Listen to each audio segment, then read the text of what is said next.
നമസ്കാരം. ആയുർജീവനത്തിലേക്ക് സ്വാഗതം. മഞ്ഞളിൻ്റെ ഔഷധ ഗുണങ്ങളെപ്പറ്റിയും ഉപയോഗത്തെപ്പറ്റിയുമാണ് ഇന്ന് ആയുർജീവനത്തിൽ ചർച്ച ചെയ്യുന്നത്. ഒരേ സമയം ഔഷധമായും ആഹാരമായും സുഗന്ധദ്രവ്യമായും ലോകമെമ്പാടും ഉപയോഗിക്കുന്ന ഒരു ഭക്ഷ്യവസ്തുവാണ് മഞ്ഞൾ. മഞ്ഞളിന് വിഷഹര ഗുണമുള്ളതായി ആയുർവേദം കണ്ടെത്തിയിട്ടുണ്ട്. അതുകൊണ്ടാണ് പലവിധ ആയുർവേദ ഔഷധങ്ങൾ ശുദ്ധി ചെയ്യാൻ മഞ്ഞൾ ഉപയോഗിക്കുന്നത്. ഇതിനു പുറമെ വിഷാംശമുള്ള ഇലകളും കൂണുകളും ശുദ്ധി ചെയ്യാൻ മഞ്ഞൾ നീരിൽ ഇട്ടുവെച്ചാൽ മതിയാവും. മഞ്ഞളിലെ ഘടകങ്ങൾ എന്തൊക്കെയാണെന്ന് നോക്കാം.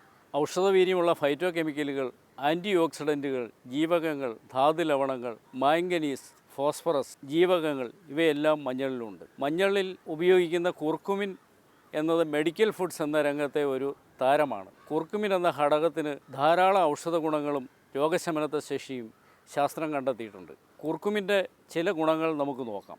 ഏറ്റവും പ്രധാനം ക്യാൻസർ പ്രതിരോധത്തിനായി കുർക്കുമിൻ്റെ ഉപയോഗമാണ്.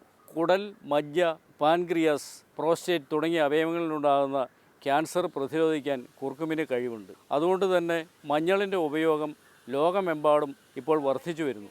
ക്യാൻസർ പ്രതിരോധത്തിനും കുർക്കുമിന് ഉപയോഗിച്ചു വരുന്നു. മജ്ജ, പാൻക്രിയാസ്, വൻകുടൽ, പ്രോസ്റ്റേറ്റ് ക്യാൻസറുകൾ തടയാനുള്ള ശേഷി കുർക്കുമിനുണ്ടെന്ന് കണ്ടെത്തിയിട്ടുണ്ട്.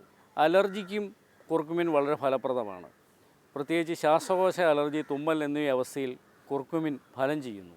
ആൻറ്റി ഓക്സിഡൻറ്റ് ഗുണമുള്ള കുർക്കുമിന് ഹൃദയാരോഗ്യം സംരക്ഷിക്കുവാനും ക്യാൻസർ തടയാനുള്ള കഴിവും കണ്ടെത്തിയിട്ടുണ്ട്.